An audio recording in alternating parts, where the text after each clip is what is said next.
গ্রামে লাকড়ির চুলাতে রান্না করে তাই রান্নাগুলো বেশি মজা হয়, স্বাদের হয়।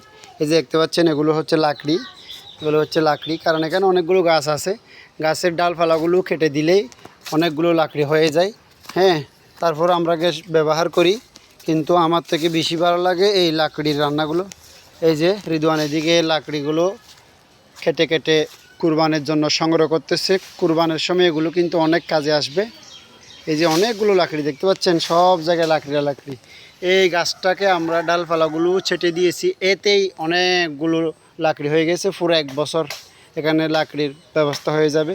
এখনকার মেয়েরা তো আপনার লাকড়ি দিয়ে রান্না করতে চায় না, গ্যাস দিয়ে রান্না করে। তারপরেও আমরা চেষ্টা করি যাতে এই লাকড়ি দিয়ে তারা রান্না করে সুস্বাদু রান্না যাতে আমরা খেতে পারি আর কি।